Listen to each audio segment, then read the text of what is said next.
Family কার্ডের আবেদন form বের করার জন্য গুগল ক্রোমে চলে আসবেন, সার্চ বক্সে লিখতে হবে প্রিয় টপিক, লিখে যখন সার্চ করবেন তাদের অফিসিয়াল ওয়েবসাইট চলে আসবে, এখানে ট্যাপ দিবেন। উপরে দেখুন একটা সার্চ বক্স আছে, এখানে চলে আসবেন, এখানে লিখতে হবে TCB, লিখে সার্চ করতে হবে।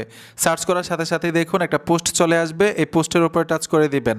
এইখান থেকে আপনারা নিচে চলে আসবেন, নিচে আসার সাথে সাথে এখানে একটা লেখা পাবেন, এই যে দেখুন আমি নিচে চলে আসলাম, ফ্যামিলি কার্ড রেজিস্ট্রেশন ফর্ম, এই লেখাটার উপর ট্যাপ দিবেন। ট্যাপ দেওয়ার সাথে সাথে আবার নিচে চলে আসতে হবে, এইখানে লেখা থাকবে ফ্যামিলি কার্ড আবেদন ফর্ম 2026, এই লেখাটার উপরে টাচ করে দিবেন। এরকম একটা ফর্ম চলে আসবে, ওয়ার্ড মেম্বার, এখানে ট্যাপ দিবেন।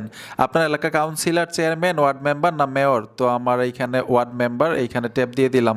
তো এইখানে আবার লেখা আছে ইউনিয়ন পৌরসভার নাম, আপনার ইউনিয়নের নামটা এখানে লিখে দিবেন। আবেদনকারীর নামটা এখানে লিখে দিবেন। আবেদনকারী স্বামী অথবা পিতা এখানে লিখে দিবেন। মাতার নাম লিখবেন, তারপর আবেদনকারীর NID কার্ডের সিরিয়াল নাম্বারটা দিয়ে দিবেন। একটা সচল ফোন নাম্বার এখানে দিতে হবে। একটু নিচে চলে আসবেন, পূর্ণ ঠিকানা, আবেদনকারীর ঠিকানাটা সম্পূর্ণভাবে এখানে ফিল আপ করতে হবে, লিখবেন। এইখানে যা যা লিখবেন এই ফর্মের মধ্যে কিন্তু অটোমেটিক লেখা হয়ে যাবে। এই ফর্মটা আপনি আবার ডাউনলোড করে আপনার গ্যালারিতে নিতে পারবেন, কম্পিউটারের দোকানে গিয়ে স্ক্যান করে বের করতে পারবেন। তো এই ফর্মটা আমি ফিল আপ করে ডাউনলোড করে দেখাচ্ছি কিভাবে এই ফর্মটা গ্যালারিতে নেবেন। আমি ফর্মটা লিখে নিয়েছি, এই যে দেখুন আপনাদেরকে বোঝানোর জন্য সিম্পলভাবে লিখছি। নিচে চলে আসবেন, এইখানে পরিবারের সন্তান, ছেলে সন্তান কতজন, মেয়ে সন্তান কতজন এখানে লিখে দিবেন। আমি উপরে যা যা লিখছি ফর্মের মধ্যে কিন্তু অটোমেটিক লেখা হয়েছে। এখন এই ফর্মটা আমি ডাউনলোড করে গ্যালারিতে নিতে পারবো।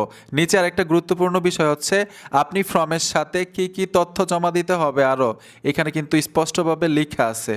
ঠিক আছে, লেখাগুলো পরে নেবেন। এখন এই ফর্ম ডাউনলোড করার জন্য PDF ডাউনলোড, এই ডাউনলোডে টাচ করে দিবেন, ফর্মটা কিন্তু ডাউনলোড হয়ে যাবে, গ্যালারিতে চলে যাবে। যে দেখুন আমি ওপেনে টাচ করে দিলাম, গ্যালারিতে চলে আসলো। আমি যদি জুম করি, যে দেখুন আবেদনকারী স্বাক্ষর, আপনার একটা স্বাক্ষর এখানে দিয়ে দিবেন, মানে কম্পিউটারের দোকান থেকে বের করে এই ফর্মটা এইখানে আপনার একটা স্বাক্ষর দিবেন। আর হচ্ছে এইখানে দেখুন ওয়ার্ড প্রতিনিধির একটা স্বাক্ষর দিবেন, মানে কাউন্সিলর অথবা মেম্বার। ফর্মটা দুইটা করবেন, একটা আপনার কাছে রাখবেন আর একটা জমা দিবেন। এখন গুরুত্বপূর্ণ বিষয়টা হচ্ছে জমা দিবেন কার কাছে। এই ফর্মটা সবকিছু কমপ্লিট করার পরে আপনার এলাকায় যখন আবেদন করার সুযোগ দিবে সরকার আপনার এলাকা থেকে, তখন কিন্তু আপনি জানতেই পারবেন